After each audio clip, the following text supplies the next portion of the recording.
बर' हारिनि जारिमिनाव नायोब्ला नुयो जे दुलाराय बर' फरायसा आफाद आरो बर' थुनलाइ आफाद बे मोननै आफादखौ नागारनानै बर' हारिखौ खौसे खालामनो हानाय, बर' हारिनि जायखिजाया अलखद समाव गसंनो हानाय, बर' हारिनि जेंना जेंसिफोरखौ बोस्रांनो हानाय आफाद जोंनि हारियाव आरो बेबायदि गोख्रों आफाद गैया।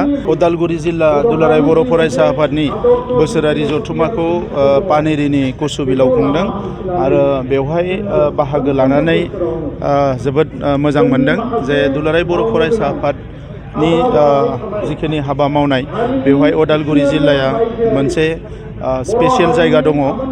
जि समाव दरं जिल्लामोन बै समावबो दुलाराय बर' फरायसा आफादनि जिखिनि मुभमेन्ट, जिखिनि बायदिसिना हाबाफारि, बे गासैबो हाबाफारिफोरखौ दरं जिल्ला हिसाबैबो जोबोद गोख्रोङै मावबोदोंमोन रायजो राजाखौ लानानै।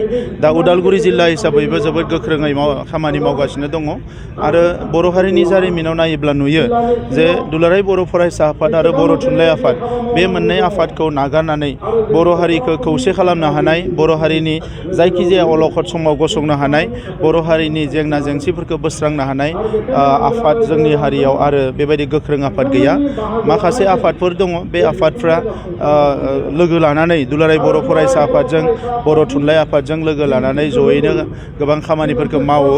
दा बिनिखायनो बर' माहारिया जुदिअबा जोङो मोनसे समाव सासन जन्त्रजों सोबख'जानाय, थगायजानाय, नासयजानाय मोनसे थासारिमोन। दुलाराय बर' फरायसा आफाद आरो बर' थुनलाइ आफादनि नाजानायजों बेनिफ्राय जों उदां जानो हादों आरो बेजों लोगोसे जोंनि माखासे हाथियार लानानै सोमावसारनाय, माखासे जांख्रिखांनाय, बे गासैबो थासारिखौ नायोब्ला दिनै जे बर' हारिया बुहुमाव सिनायजानाय मोनसे हारि जानो हाबाय, बेनि थाखाय आङो गासैबो मुंख्लंफोरनिसिम साबायखरखौ बावो आरो बड'फा उपेन्द्रनाथ ब्रह्म बिथांनिसिम साबायखरखौ बावो।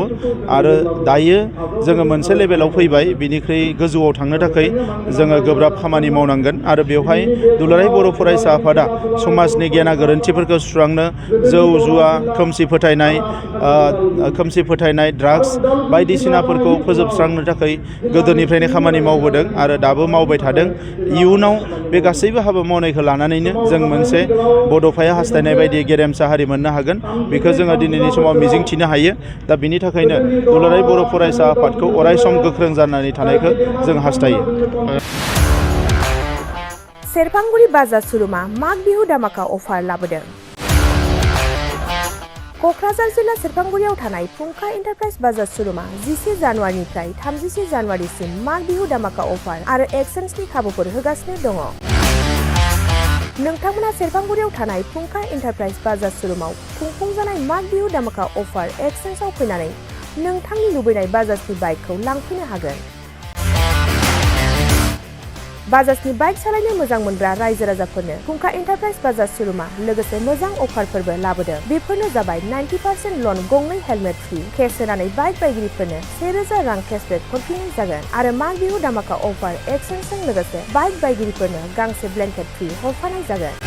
फुंखा एन्टारप्राइज बाजार श'रुमा आरो मोजां खाबुबो होबावदों। 500 रां होग्रोनानै गोसोबायदि बाइकखौ आवग्रिना दोननो हागोन आरो गासै गारिजों लोगोसे मोनफा मोनफायै इस्युट गिफ्ट हरफानाय जागोन। आबुङै मिथिबावनो थाखाय 8135872656 आरो 9101547892 जानबुं नम्बराव खौरां लाहरनो हागोन।